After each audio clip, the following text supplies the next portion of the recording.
Welcome to This Explainer. All right, let's just dive right in, shall we? Today we're unpacking something truly wild, a recent digital movement that completely swept across the streets and social feeds of India. And get this, they actually pulled off something that traditional opposition parties haven't been able to do in over a decade. We're looking at a full-blown youth uprising that was born on the internet, fueled by some really deep systemic frustration, and then just exploded into the real world. Which brings us to a seriously fascinating question. I mean, how exactly did a movement named after an insect force a historic government resignation? The group at the absolute center of this is the bizarrely named Cockroach Janta Party, or CJP.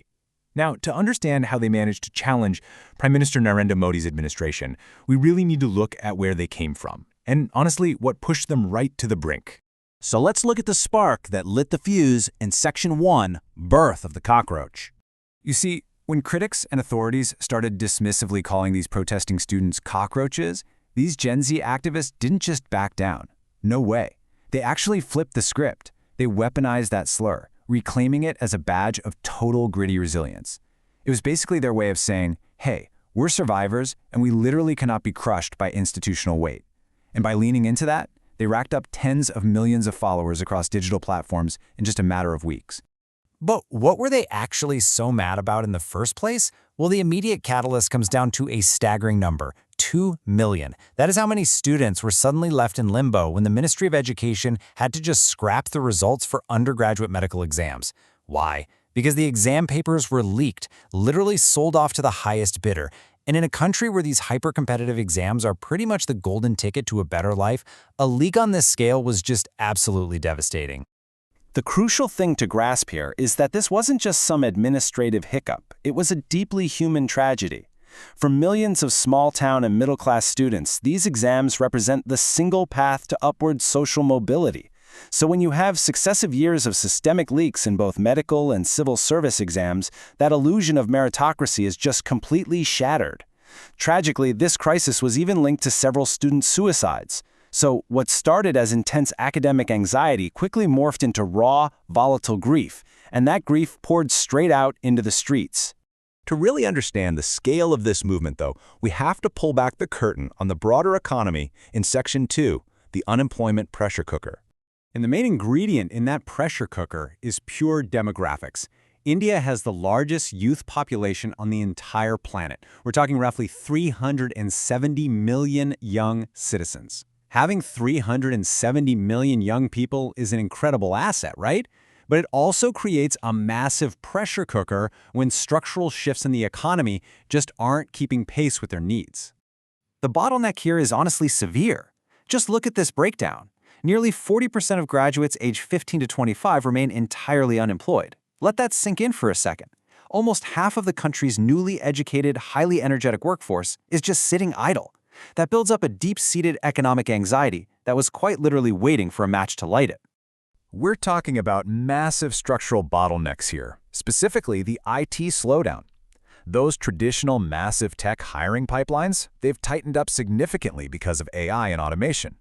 So as automation starts eating into white-collar work, all these recent graduates are finding themselves overqualified, underpaid, or just totally locked out of the formal economy. It creates this huge clash between the government's pledges of building a fully developed economy by 2047 and the stark, on-the-ground reality of scarce, secure, salaried jobs. So, faced with that pressure cooker, how did these digital natives actually fight back? Let's get into Section 3, the Digital Guerrilla Playbook. You know, traditional political movements in India are usually built on physical cadre structures. They're slow, highly centralized, and rely on massive funding.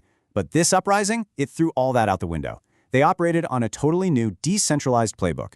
It was built from the ground up for the AI era, totally optimized for short-form video and viral social algorithms. Let's break down exactly how they pulled this off. First up, meme warfare. They completely shattered political taboos by directly mocking top leadership, using viral edits and AI-generated voiceovers.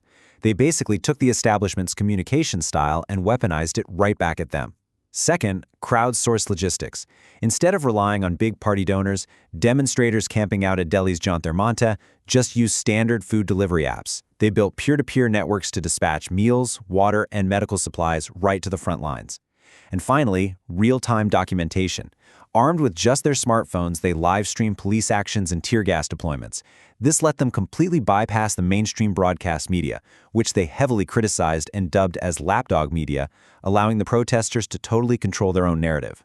But of course, eventually, this highly digital swarm had to collide with the very traditional physical power of the state.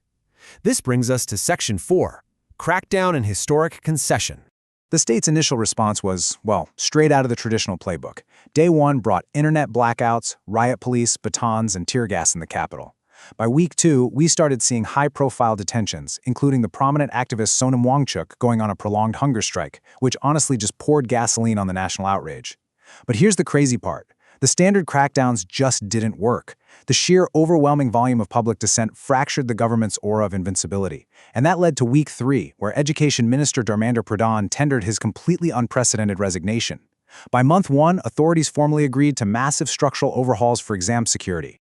As political analysts pointed out, and I think this really hits the nail on the head, this marks the first time in over a decade that a major Indian administration has been forced into such a direct, public climb down by a grassroots, nonpartisan youth movement.